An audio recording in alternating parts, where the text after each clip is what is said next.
Acheter des légumes sans pesticides, produits de manière durable et éco-responsable, c'est bon pour l'environnement et la santé.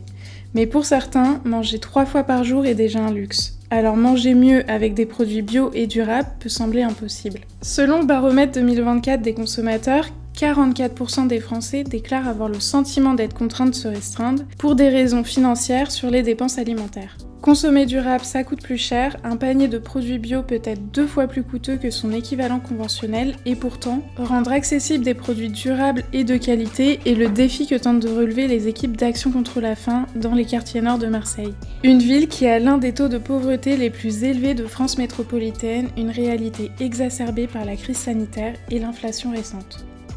Je suis ici 25 ans quand j'habite ici. Mon mari il est décédé, ça fait 5 ans et moi je suis seule maintenant. Je mange, je paye le loyer, j'ai ce que j'en fais. La vie elle est comme ça. Une femme seule, c'est pas facile. Mais oui, c'est pas facile. Le taux de pauvreté à Marseille s'élève à 25%. C'est bien au-dessus de la moyenne nationale de 14,5%. Ce taux atteint même 44% dans le 15e arrondissement et 52% dans le 3e arrondissement. Voilà, là on est au cœur de la vie, c'est un quartier prioritaire de la ville. Le 15e arrondissement, en fait, c'est un arrondissement très étendu donc au nord de Marseille, qui présente des poches un peu de pauvreté avec une forte concentration de population, souvent dans des grands ensembles d'immeubles avec forte densité. Et puis aussi des zones pavillonnaires, des îlots villageois, là où les moyens financiers sont pour certains un peu plus aisés.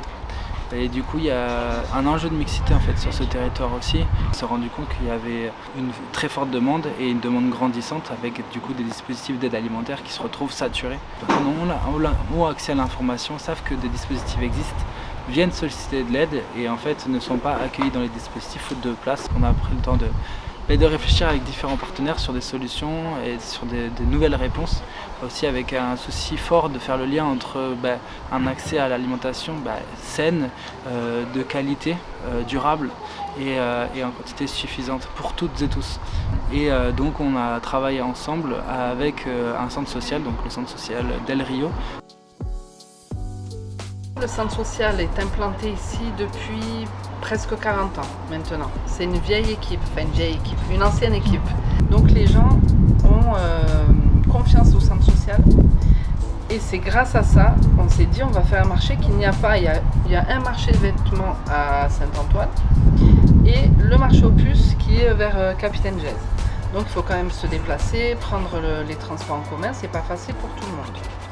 Et comme en plus on travaille sur une accessibilité à l'alimentation et pour une meilleure alimentation, on s'est dit top, on va le développer ici, avec les habitants.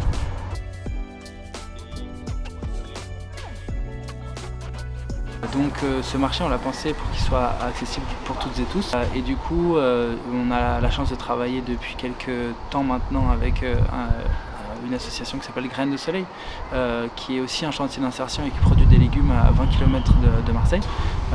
Et donc on a développé tout un système de triple tarification. Donc ça peut paraître compliqué quand on arrive sur ce marché, quand on voit différents prix pour un même produit.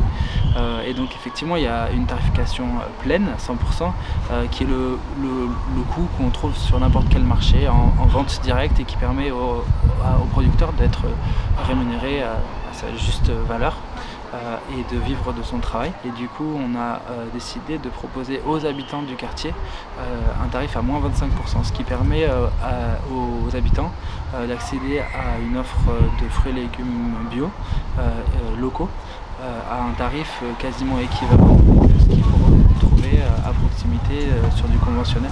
Et enfin un tarif à moins 50%. Donc ça c'est accessible pour toutes les personnes qui bénéficient donc de chèques services et des chèques qui sont remis dans le cadre de la lutte contre la précarité alimentaire par des travailleurs sociaux. Donc Action contre la faim, on va prendre en charge la partie qui n'est pas payée par le consommateur et du coup pour garantir la pleine rémunération du producteur et de l'association.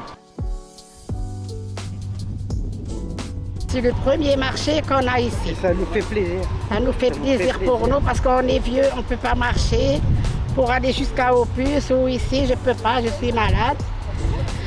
Et quand il vient ce marché, j'achète des petits trucs comme ça, les artichauts, les trucs, les tomates et tout, c'est bien pour nous. Les produits d'ici, ces bio, ils sont trop bons.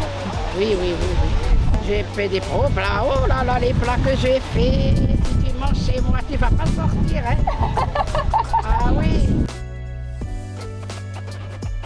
L'idée de créer ce marché, c'est aussi de renforcer ce lien entre les habitants à proximité et dans un lieu où on peut trouver différentes activités, différents acteurs qui viennent aussi donner à voir leurs activités. L'enjeu pour les personnes, il est aussi d'accéder aux droits, et en fait on se rend compte que un bon nombre de personnes qui ont accès à l'aide alimentaire en fait, sont en situation de non-recours aux droits, donc des droits des prestations sociales auxquelles ils pourraient bénéficier, en fait, auxquels ils n'ont pas recours par manque d'information, par manque d'accompagnement administratif.